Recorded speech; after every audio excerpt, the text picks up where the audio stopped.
3 de abril de 1983. Ciudad de México.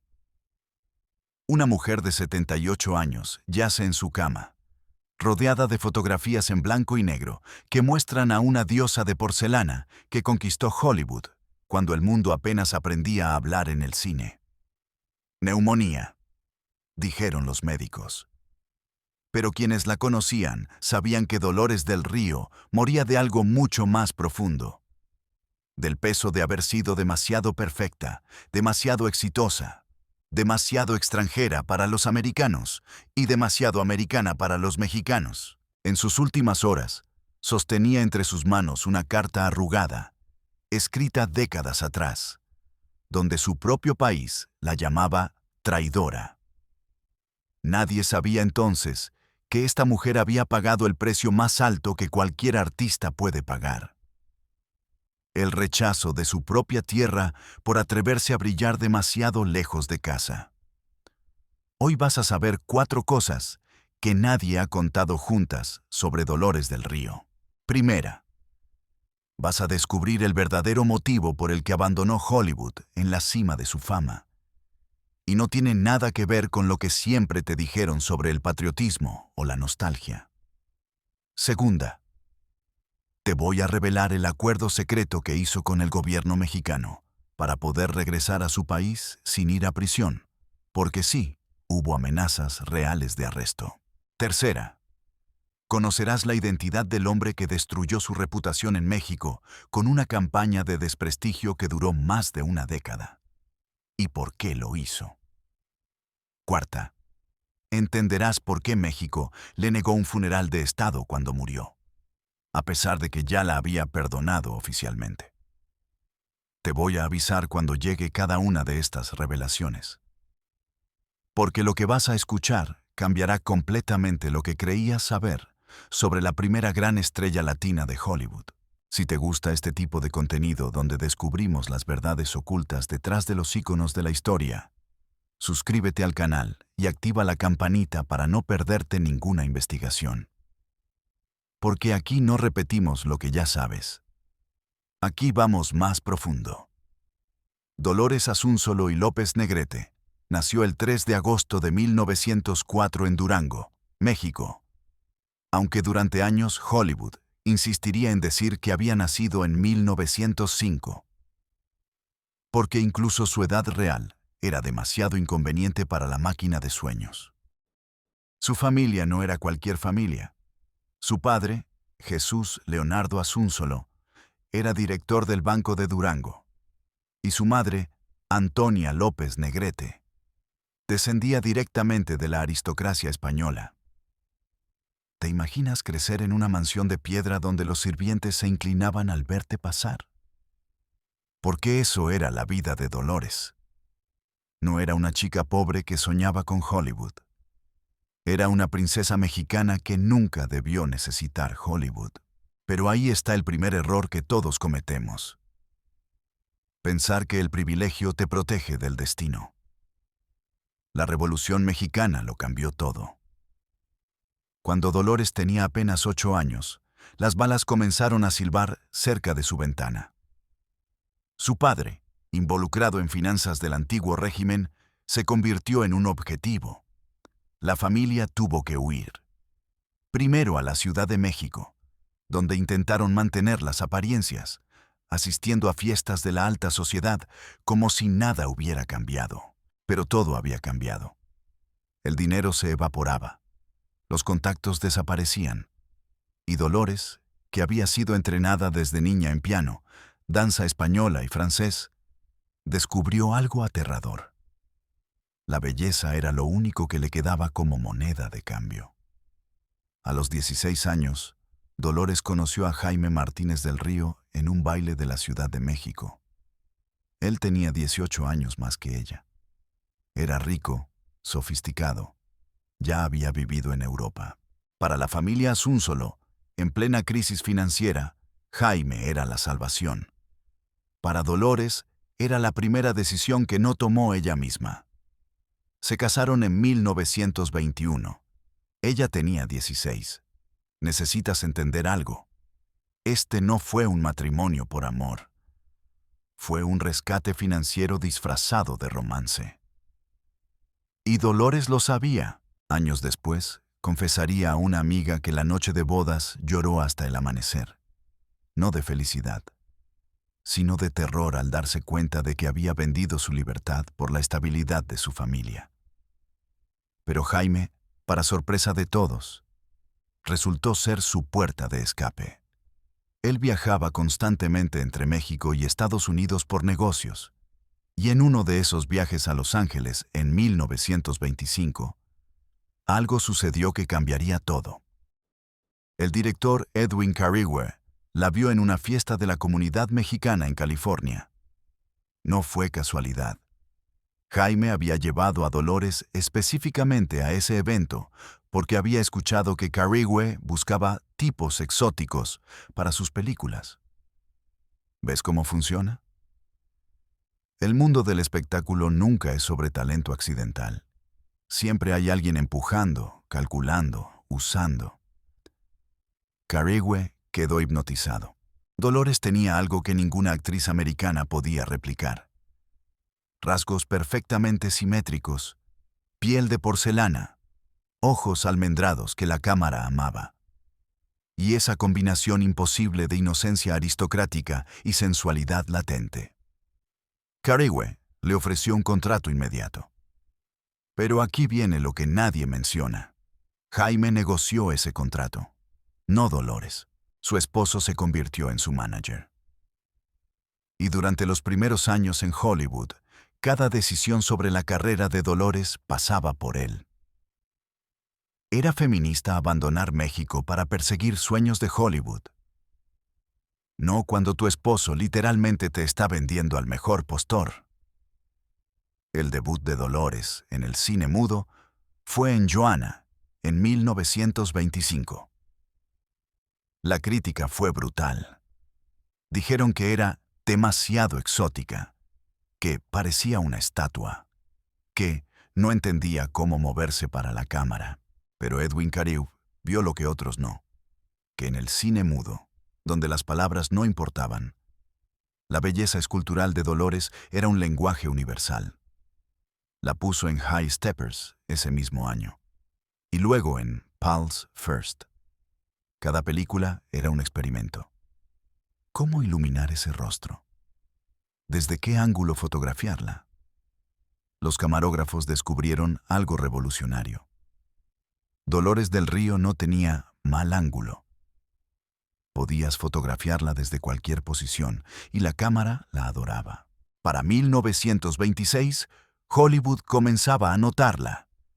Pero había un problema gigantesco: su acento.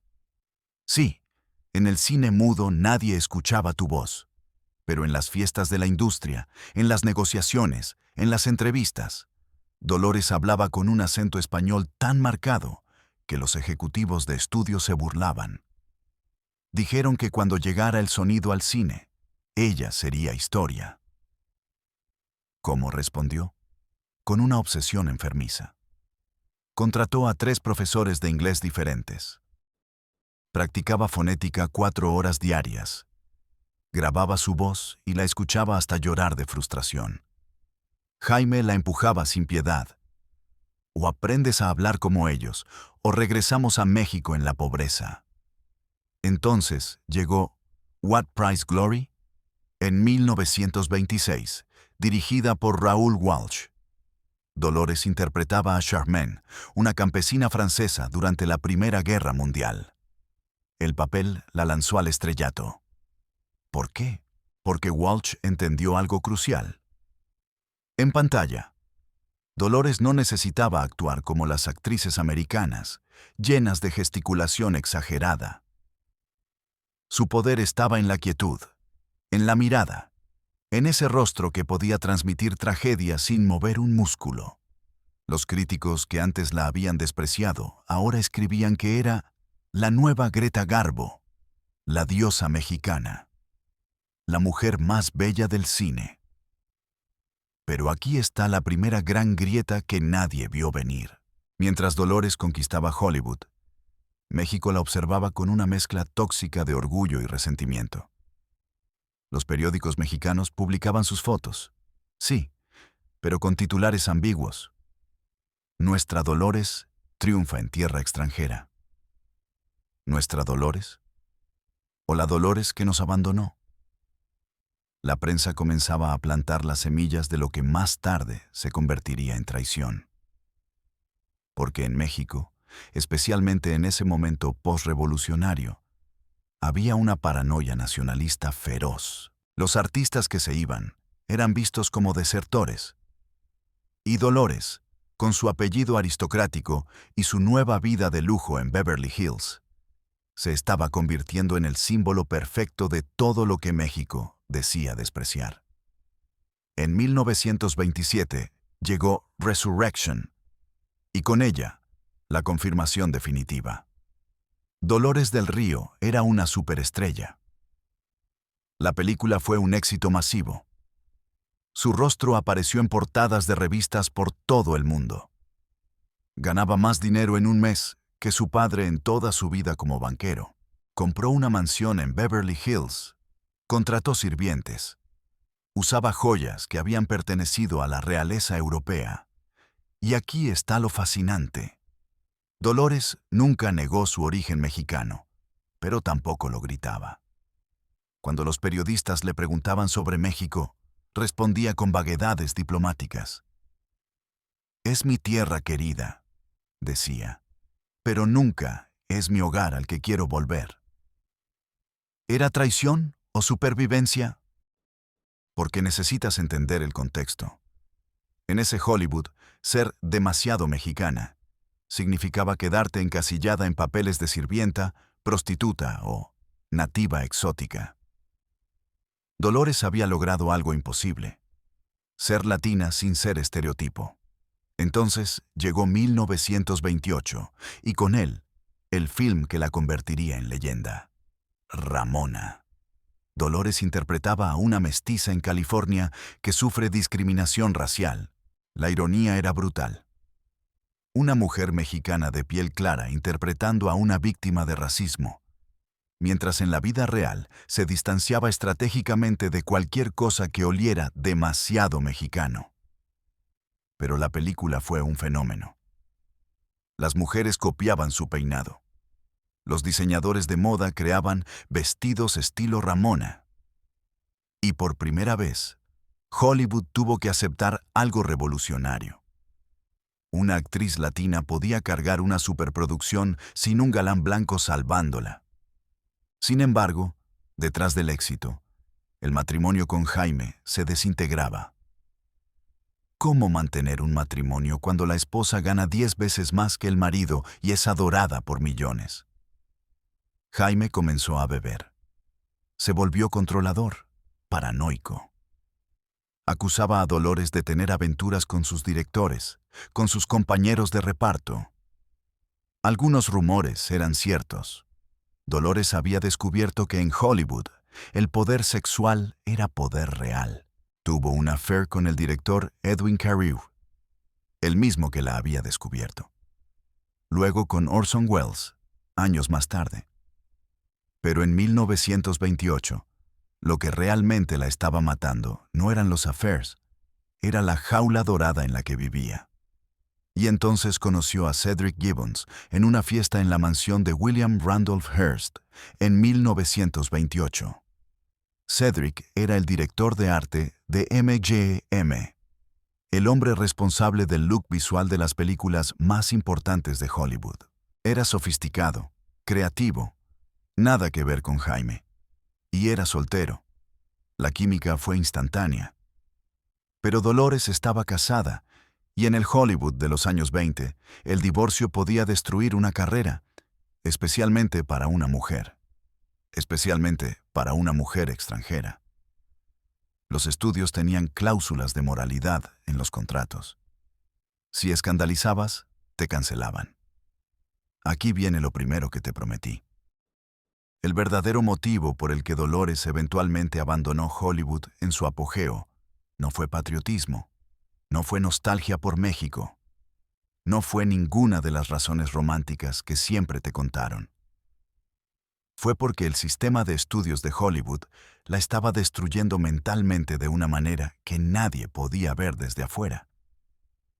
Necesitas entender cómo funcionaba ese sistema. Los estudios controlaban absolutamente todo. Decidían qué comías para mantener tu peso perfecto. Decidían con quién te veían en público. Decidían qué decías en las entrevistas. Y si eras mujer y latina, el control era el doble de opresivo. Dolores tenía que levantarse a las 4 de la mañana para sesiones de maquillaje que duraban 3 horas. Le prohibieron tomar sol porque la piel oscura no era vendible. Tuvo que hacerse una cirugía dental dolorosa para perfeccionar su sonrisa. Y lo más brutal, le dijeron que nunca podía envejecer, que su valor estaba únicamente en ser el objeto de deseo perfecto, inmutable, eterno. En 1929 se divorció de Jaime. El escándalo fue exactamente tan grande como temía. La prensa mexicana explotó. Los titulares gritaban: Dolores del Río abandona a su esposo mexicano por la frivolidad de Hollywood. Los periódicos conservadores la llamaron mujer sin moral, traidora a los valores familiares mexicanos. Algunos columnistas sugirieron que debía ser despojada de su nacionalidad mexicana. ¿Por divorciarse? Sí. Porque en el México posrevolucionario, pero todavía profundamente católico de 1929, el divorcio era pecado mortal. Y Dolores no solo se divorció, sino que lo hizo por razones que México consideraba frívolas. Porque quería ser libre. Porque quería elegir su propia vida. Se casó con Cedric Gibbons en 1930. Fue una boda pequeña, casi secreta, porque los estudios le aconsejaron mantener perfil bajo después del escándalo. Pero con Cedric, Dolores encontró algo que nunca había tenido: un compañero intelectual. Cedric la introducía a artistas, arquitectos, pensadores. Juntos diseñaron una casa modernista en Santa Mónica, que se convertiría en ícono del estilo Art Deco californiano. La casa tenía una alberca con formas geométricas que ninguna otra casa en California tenía. Tenía murales de artistas mexicanos, porque Dolores, a pesar de todo, nunca pudo cortar completamente el cordón umbilical con México. Llevaba su cultura como una cicatriz que a veces presumía y a veces ocultaba, dependiendo de quién estuviera mirando. Entonces llegó 1930 y el cine sonoro cambió todo. Las predicciones de que Dolores sería obsoleta con el sonido resultaron ser exactamente lo opuesto. Su voz, después de años de entrenamiento obsesivo, era perfecta para el micrófono, profunda, modulada, con solo un toque de acento que le daba misterio exótico, sin sonar ridícula. Su primera película sonora, The Bad One, en 1930, fue un éxito. Los críticos quedaron impactados. Dolores del Río no solo sobrevivió a la transición al sonido, ella dominó el sonido, escribió Variety. Pero algo más estaba cambiando. Para principios de los años 30, Hollywood comenzaba a producir películas con mensajes sociales. Y Dolores, quizá por culpa, quizá por genuino deseo de reconexión, empezó a aceptar papeles que representaban a Latinoamérica. Bird of Paradise, en 1932, fue la más controvertida. Dolores interpretaba a una nativa de Polinesia que se enamora de un hombre blanco y termina sacrificándose en un volcán. La película incluía escenas donde Dolores aparecía semidesnuda, algo completamente escandaloso para la época. Los censores estadounidenses intentaron prohibirla. Los censores mexicanos sí la prohibieron. Y aquí empezó la ruptura real entre Dolores y México. La prensa mexicana lanzó una campaña brutal. Dolores del Río se desnuda para entretener a los gringos, gritaban los titulares. Nuestra princesa se ha convertido en objeto de consumo. Los grupos católicos organizaron protestas frente a las embajadas mexicanas en Estados Unidos. Hubo incluso amenazas contra su familia que aún vivía en México. Su madre recibió cartas anónimas llamándola madre de prostituta. ¿Te imaginas eso? Conquistar Hollywood y que tu propio país te escupa por hacerlo. Dolores respondió con más trabajo. Flying Down to Rio, en 1933, donde bailaba con Fred Astaire y Ginger Rogers, fue otro éxito masivo. Pero la película solidificó algo peligroso. Dolores del Río como la mujer exótica que seduce pero nunca consigue al héroe. En casi todas sus películas de los 30, su personaje terminaba muerto, abandonado o sacrificándose por el amor de un hombre blanco. Era la tragedia latina, como commodity de entretenimiento, y Dolores lo sabía. En entrevistas privadas confesaba sentirse como un objeto hermoso en un museo, donde la gente viene a mirar, pero no a entender. Para 1935, Dolores estaba en la cima absoluta. Ganaba más de $150,000 al año, una fortuna astronómica para la época. Tenía su nombre en el Paseo de la Fama de Hollywood. Era invitada a todas las fiestas importantes. Compartía escenas con Gary Cooper, Joel McCrea, todos los galanes de la época. Pero algo dentro de ella empezaba a quebrarse. Comenzó a tomar pastillas para dormir. Luego, pastillas para despertarse. Desarrolló una paranoia sobre su apariencia. Se miraba al espejo docenas de veces al día, buscando la primera arruga, la primera señal de que el reloj biológico le cobraría la factura. Su matrimonio con Cedric también se deterioraba. Él estaba obsesionado con su trabajo en MGM. Ella estaba obsesionada con seguir siendo relevante. Dormían en habitaciones separadas. Casi no hablaban. En las fiestas actuaban como la pareja perfecta de Hollywood. Pero en casa eran dos extraños viviendo vidas paralelas. Dolores comenzó a tener affairs.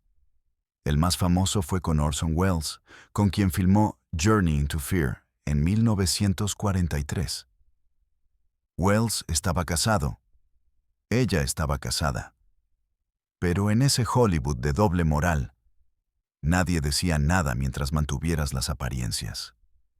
Entonces llegó la Segunda Guerra Mundial y todo cambió otra vez. Hollywood se convirtió en máquina de propaganda. Dolores fue reclutada para hacer películas de solidaridad panamericana, porque Estados Unidos necesitaba a Latinoamérica como aliada contra los nazis. Hizo Journey into Fear. Hizo giras por Sudamérica promoviendo los valores democráticos americanos. La ironía era deliciosa. México, que la había llamado traidora, ahora la recibía en giras oficiales porque venía respaldada por el Departamento de Estado americano. Los políticos mexicanos que antes la condenaban, ahora posaban con ella en fotos. ¿Por qué? Porque Estados Unidos les pidió que lo hicieran.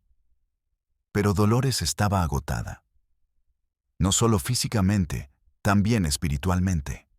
Tenía 40 años. En Hollywood, una actriz de 40 años ya era vieja. Los papeles que le ofrecían ahora eran de madres, de tías, de mujeres sabias que aconsejaban a las protagonistas jóvenes. El declive era brutal y rápido. En 1941 hizo The Fugitive con Henry Fonda y fue un fracaso de taquilla. Los estudios empezaron a distanciarse. Las llamadas de sus agentes se espaciaban. Y lo peor, las nuevas estrellas latinas estaban llegando. Rita Hayworth, de origen español, pero que había cambiado su nombre de Margarita Carmen Cancino para esconder su latinidad. Carmen Miranda, que interpretaba caricaturas de sí misma con frutas en la cabeza. El mensaje era claro: o te vuelves estereotipo o desapareces. En 1943, Dolores tomó la decisión más controversial de su vida. Anunció que dejaba Hollywood y regresaba a México. Las reacciones fueron explosivas. La prensa americana asumió que era porque su carrera estaba terminada. La prensa mexicana, con esa hipocresía característica, celebró el regreso de nuestra hija pródiga a la patria. Pero nadie conocía la verdad. La verdad era mucho más complicada, mucho más oscura. Aquí viene lo segundo que te prometí, el acuerdo secreto que hizo con el gobierno mexicano. ¿Por qué no fue tan simple como Dolores decidió regresar a casa? La realidad es que el gobierno de México, específicamente el presidente Manuel Ávila Camacho, le hizo una oferta que no podía rechazar. Necesitas entender el contexto. México en 1943 estaba intentando construir una industria cinematográfica propia, la época de oro del cine mexicano. Necesitaban estrellas, y no tenían ninguna con el prestigio internacional de Dolores. Entonces, el gobierno le ofreció algo extraordinario: financiamiento completo para sus películas, control creativo total y algo más importante: protección política. ¿Protección de qué? De las acusaciones que aún pesaban sobre ella. Porque la realidad es que Dolores había cometido errores fiscales. Durante años había declarado impuestos en Estados Unidos, pero no en México, alegando que su residencia era americana. El gobierno mexicano podría haberla perseguido legalmente. Podría haber congelado sus propiedades en México.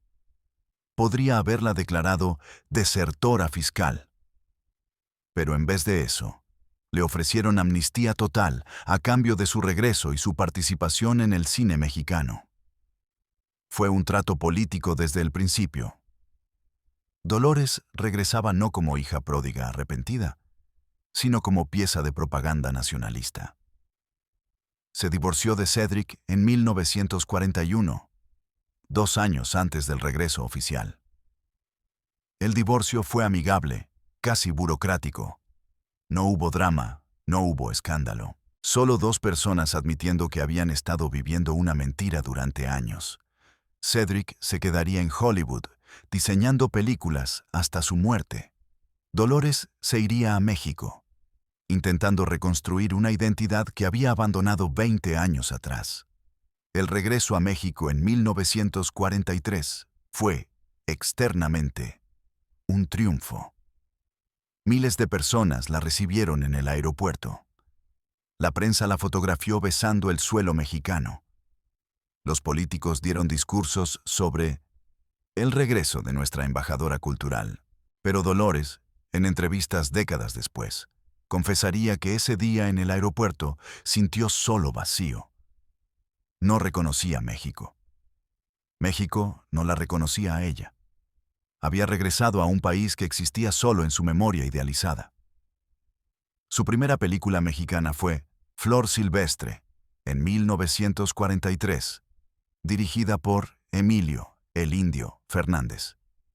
La película fue un éxito masivo en México. Dolores interpretaba a una mujer del campo durante la Revolución Mexicana. La ironía era brutal. Una aristócrata criada en mansiones interpretando a una campesina. Pero México la amó. ¿Por qué? Porque Dolores había aprendido el truco más importante: darle a la audiencia lo que necesita, no lo que es real.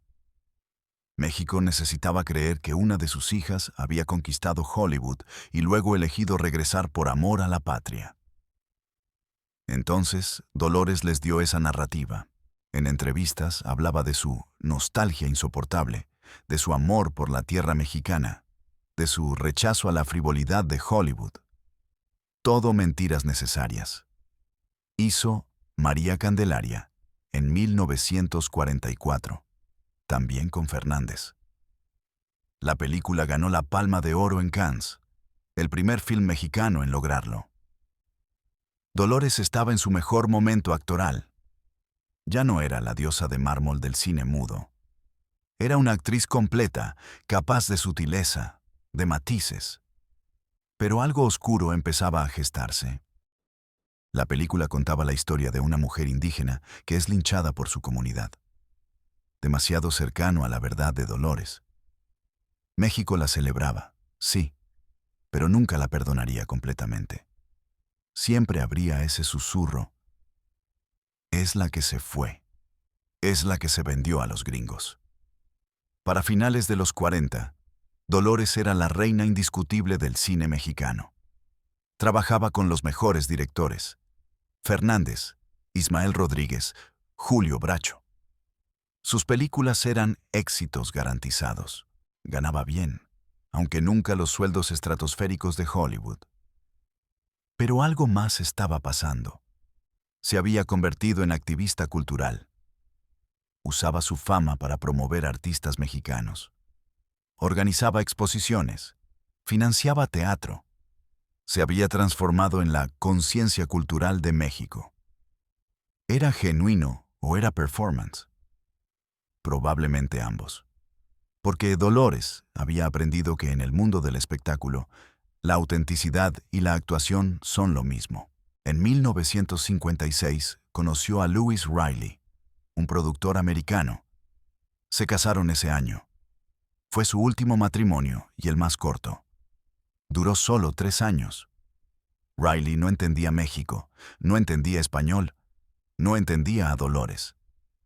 Intentó convencerla de regresar a Hollywood, de hacer una gran reaparición. Ella se negó.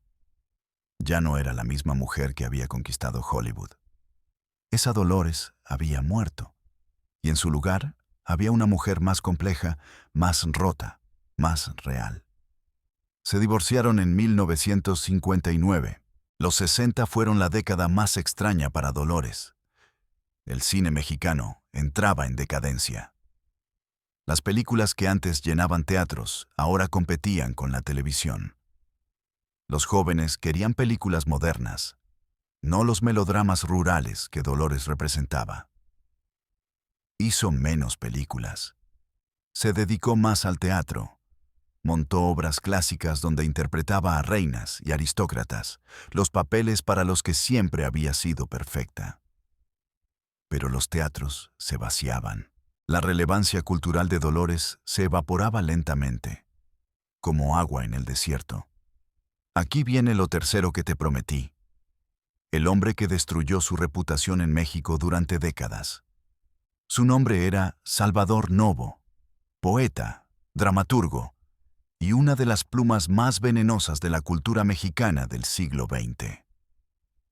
Novo era abiertamente homosexual en un México homofóbico, lo que le daba cierta inmunidad como outsider cultural, y odiaba a Dolores del Río con una pasión que rayaba en lo patológico.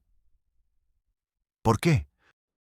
Por envidia, por resentimiento de clase y por algo más profundo.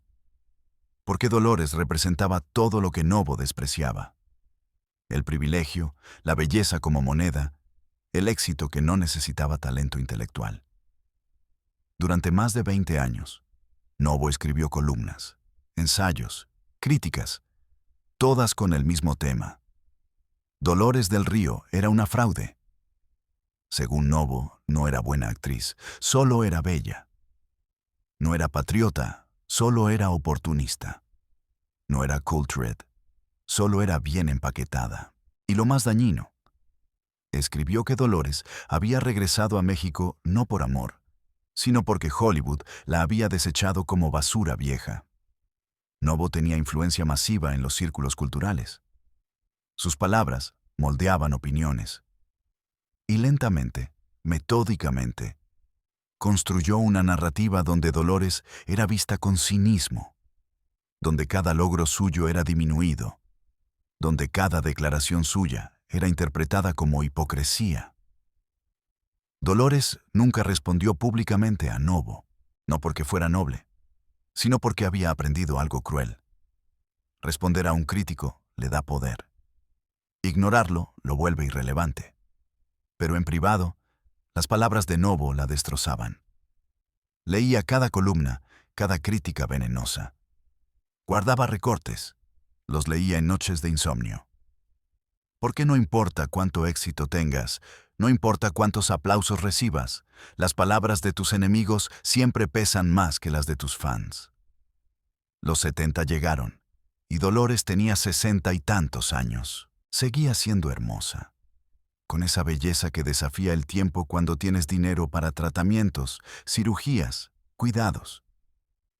Pero ya no trabajaba en cine regularmente. Hacía apariciones esporádicas. Fue jurado en Cannes.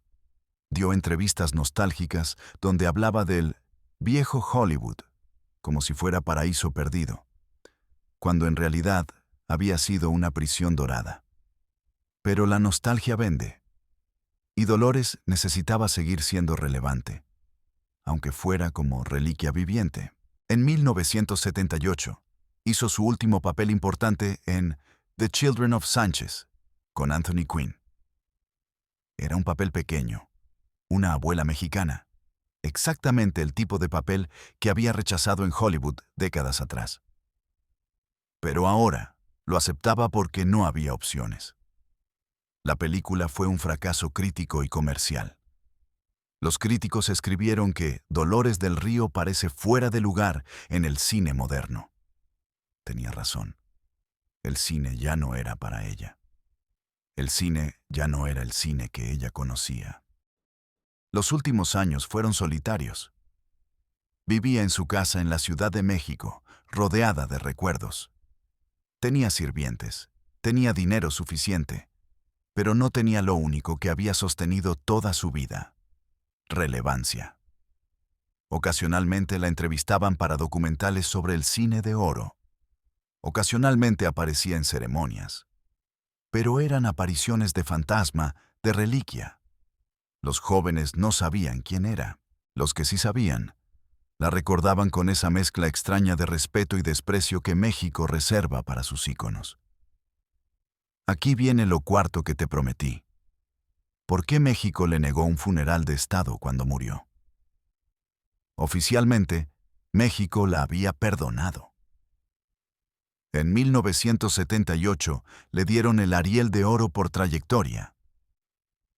Hubo ceremonias, discursos vacíos sobre su contribución invaluable a la cultura nacional. Pero cuando Dolores del Río murió el 11 de abril de 1983, a los 78 años, el gobierno mexicano se negó a declararla heroína nacional. Se negó a darle funeral de Estado. Se negó a los honores que se le dan a artistas de su calibre. ¿Por qué?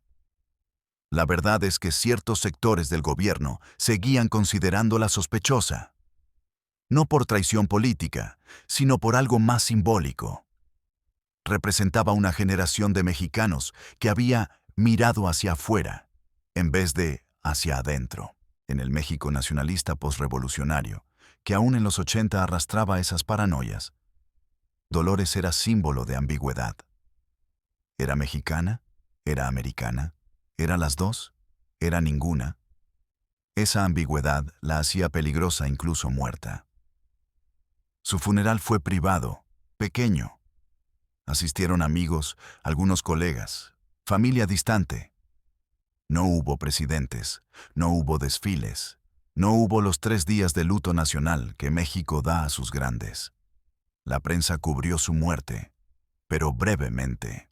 Fue noticia por 2 días y luego desapareció de los periódicos. Como si México dijera: te recordaremos, pero no demasiado. Te respetaremos, pero no te adoraremos. Porque adorarte sería admitir que tu camino fue válido, y no podemos hacer eso. ¿Qué nos dice la vida de Dolores del Río sobre el precio del éxito?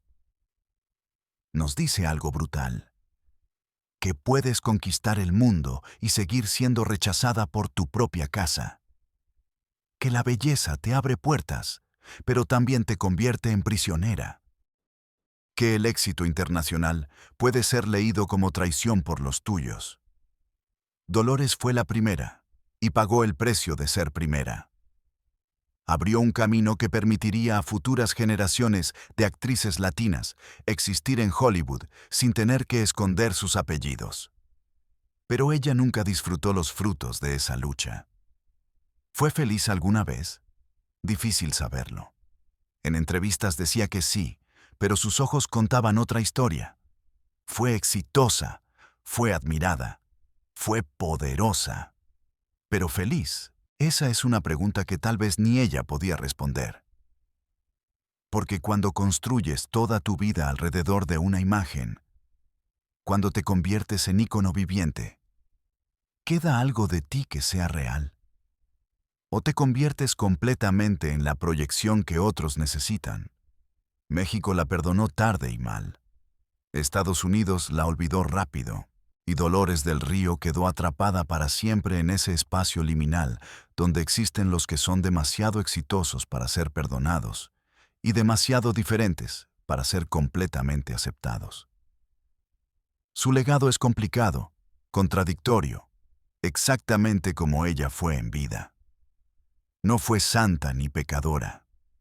No fue heroína ni traidora. Fue una mujer extraordinaria que tomó decisiones imposibles en contextos imposibles. Y al final, todos la juzgaron sin haber vivido ni un día en sus zapatos. ¿Merece ser recordada como heroína cultural? ¿O como ejemplo de las trampas del éxito? Quizá ambas, quizá ninguna. Quizá simplemente merece ser recordada como fue.